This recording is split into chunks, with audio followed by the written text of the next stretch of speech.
He discovered a great American river, Henry Hudson, by Helen Woodward. John Hudson, who was 12 years old, looked with adoring eyes at his father, Captain Henry Hudson.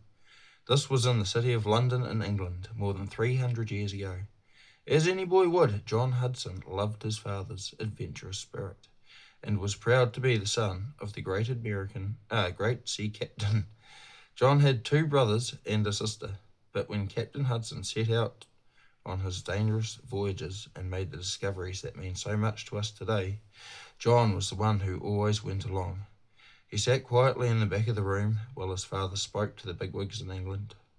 "Consider this," Captain Hudson was saying to them. "For centuries your ships have sailed all around Africa to Cathay, or China as you may call it, to find pepper for your meat and the silk for your ladies' gowns. Christopher Columbus tried to go another way. He sailed west and through, though he had found Japan, but we now know that he had not. We know that a vast land lies to the west between us and Cathay.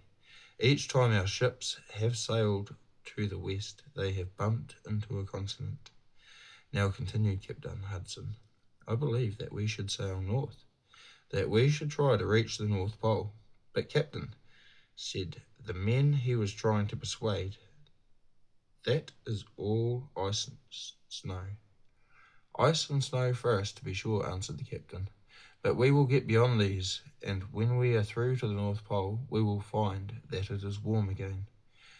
To people today, this seems the most foolish notion, because we have had first-hand reports, and we know that both the North Pole and the South Pole are freezing cold. But Captain Hudson was not ignorant. His friends were the great scholars of the time, who were making maps of the world as they thought it was. Now he told the men before him why explorers and scholars thought the North Pole was warm. He said, "Here we have a few hot days, a few sunny days, then we have rain, and then cold for a little while. Now we know that as we go north, we find the sun shining for 6 months of the year, and then it's dark for 6 months of the year. And if we get there during the 6 months, when the sun shines, the ice will be melted and it will be warm. Now we can be wise today because we know that in the far north the sun, though it shines for 6 months, is a weak, watery sun and has little effect on the ice. But the scholars and explorers of that day all believed as Hudson did, and so the leaders of England gave him a ship and a crew. He set sail, and his son John went along. Half the crew were fine men, including a distinguished surgeon. The rest were rough seamen, far rougher than sailors of today. John was well provided with warm woolens that his mother had woven. On their first trip in 1606, they set off from England, and they made a second journey a year later. They did not try to reach the continent of America at all. They thought they could sail around the north of Europe and north of Russia and reach Cathay that way. The ruler of Russia, Tsar Ivan, was known as Ivan the Terrible because of his murderous cruelty. He pretended to be friendly for a while to the explorers because he hoped to use that northern passage for his own purposes, but later he turned against them. They soon found out that they could not trust him, so Captain Hudson wanted to keep as far away as he could from Russia, but he could not get through by going north of Russia or any other way. He reached Iceland and Greenland and as far north as in Norway. And the boy, John Hudson, saw many new and wonderful things. He saw great whales, and he watched the men who caught them. He had heard of whales, but he had no idea how huge they were. John thought they were a fish and was astonished to learn that they were mammals, and that they gave their babies milk, and none of Captain Hudson's men knew how whales were caught. They were all grateful for the oil that came from the great beasts. They rubbed it on their chapped skins and found it was wonderful for soothing their rough, sore places.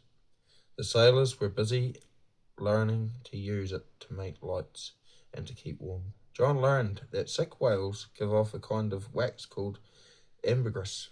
It was found to be worth a great deal of money, for it could be used to manufacture, of all things, perfume. How strange they thought that such lovely scents could come from this nasty, ill-smelling ambergris. and the substance from the teeth of the whale, called whalebone, was used to make ladies' corsets. These discoveries led to the great whaling industry that later became so profitable in Europe and America. Young John was delighted too with the white polar bears. There were many of them, and John had a baby one for a pet. He was sad to see the grown-ups kill the full-sized bears for their skins, but the crew said, "These grown bears are not playthings. They will kill you if you get in their way." They caught beavers and foxes. When they got home, they brought a rich cargo of whale oil and skin. But the people who had sent Captain Hudson on the expedition were angry and disappointed because he had not brought back what they had sent him to get: silks and spices and gold and silver. They would not let him go again. John watched his father's downcast face, but it was not downcast for very long. Henry Hudson was no ordinary sea captain begging for a boat or a job. He cared little for money. His mind and his heart were set on one thing: to find a way to Cathay or China by a northern passage. He knew now that he could not do it by going north of Europe, but his gloom vanished when he got a letter from an old friend. That old friend was the famous Captain John Smith, who had helped to found the English colony in Jamestown in Virginia. The first English colony in America. John Smith said the Indians in Virginia had told him there was a way to go by water across the American continent, and if Henry Hudson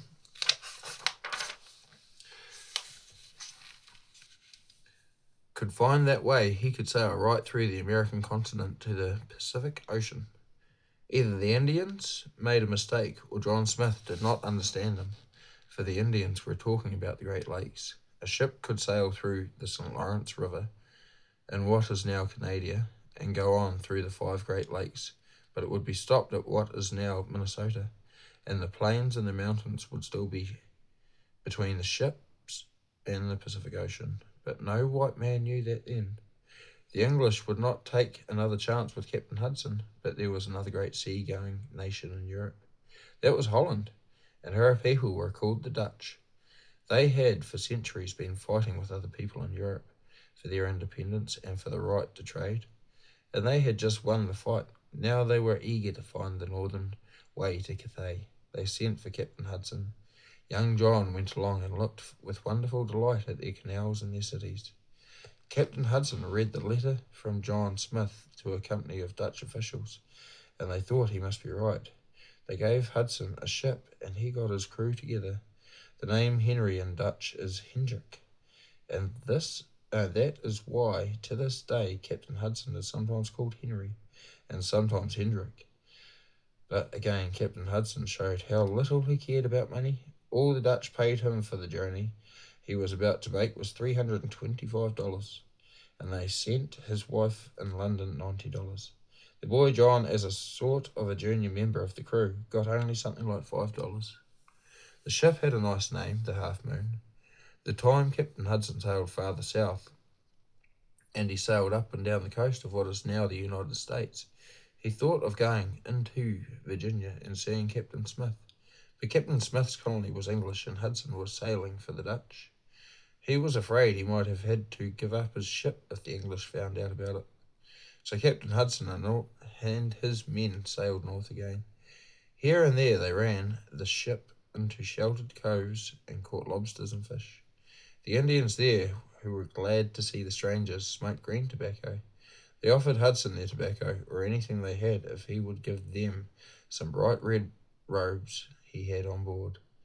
No one knows now what the robes were for, but Captain Hudson gave them to the Indians and got furs and tobacco and pipes and fresh fish in exchange. Then they sailed farther south. They discovered a place which came to mean a great deal in American history. The night had been dark with neither moon nor star, and they could see nothing. But with the coming of the dawn they saw a lovely low land, and they sailed into an opening that led into a beautiful, empty, silent bay. The opening is now what we call the Narrows, and the bay is New York Harbor. Captain Hudson was thrilled to see a wide river opened out from the bay. The Half Moon sailed up the river like a bird with white wings. At the right lay a long, narrow island, which was to be called Manhattan, and is now a part of the gigantic city of New York. The river, of course, was named the Hudson. Captain Hudson was really not the first to find the Hudson River. An Italian, Verrazzano, had discovered it much earlier, but he didn't do anything about it. Captain Hudson sailed up the river almost to where Albany is now, and he told what a wonderful land he had found. It is a pleasant place to see, he wrote, and he added that it was the finest land for farming that he had ever seen. The Indians were friendly. They came out to the ship with hands full of blueberries, which were new to these white men, and the Indians brought them fine, fresh oysters. Hudson went ashore with the Indian chiefs, and when he told them he could not stay long, they thought he was afraid to trust them. Well, they had their bows and arrows, so they broke the arrows in pieces and threw them into the fire to show their friendliness. When Hudson got back to Holland, the Dutch were pleased with the news about the good new land he had found for them. Hudson wanted to go again and try to find the northern Arctic way to Cathay, but the Dutch saw no sense in that. Several years later, they sent some of their own people from Holland to live on the banks of the Hudson River, and they built a tiny village on the island at the south of that river. They called the village New Amsterdam, after their fine city in Amsterdam at home, and they called the island Manhattan, which was an Indian name. The Dutch did not come to America for freedom. They had fought for and won their freedom at home in Holland. They came to America to do business. The little village they built grew into a big village, and the big village grew into a town, and the town grew into a city, and the city grew into a tall and mighty metropolis that is now New York. But in all this, Captain Hudson had no part at all.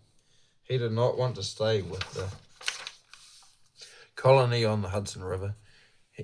He was still set on finding the northwest passage to the Pacific Ocean. He would sail north, he said, along the American continent in the northwest. Henry Hudson was right. There was a way to get through in the far north. Through it was by way of the North Pole, but no man in Hudson's time could have found it or made the journey. More than 300 years passed before a Canadian canoe laid out the route. It was in the year 1954 that a United States Navy icebreaker and a Coast Guard icebreaker broke through the passage. Even at this late day, with all the inventions of modern navigation to help them, they found it a terrible journey. They had power-driven ships, while Hudson had to battle blizzards with mere sailing sloops. He had no icebreakers. He had no way to keep fresh food for his men. None of our modern conveniences. When the Dutch refused to send him on any more journeys, Hudson went back home to England. Once more, because of Captain John Smith's letter, the English gave him a ship and a crew. Once more he set sail. His son John, now in his teens, went too. This time he sailed north again, and then he sailed west in the Canada. He reached the vast ice-cluttered bay, which was named for him Hudson Bay. The voyage had been fearfully cold. These sails froze. The ropes froze. When they tried to drink the water, it froze before they could carry it to their lips. Once a lookout yelled, "White swans ahead!" The swans turned out to be ice floes rushing toward the ship, and the men spent a whole day pushing them off with long paddles. At Hudson Bay, they made a camp and built a rough shelter. They were weary and cold. Here they joined the Eskimos in catching whales and extracting oil from their fat and blubber. The oil and the ambergris smelled so bad they called their place Blubbertown. They learned how to catch walrus and found that the tusks of the walrus are like ivory and worth a lot of money. They were tired and they wanted to go home with the oil and tusks and bearskins. Worse than that, they had lost faith in Captain Hudson. So when he said, "We must go on, we must find the northwest passage, it cannot be far," they thought he was crazy and they refused to go further. "If we take these things home with us," they said, "we will be rich." But Hudson answered them, "You will be richer if you go on." They would not. They were good men in the crew. As it turned out, there were eight such men.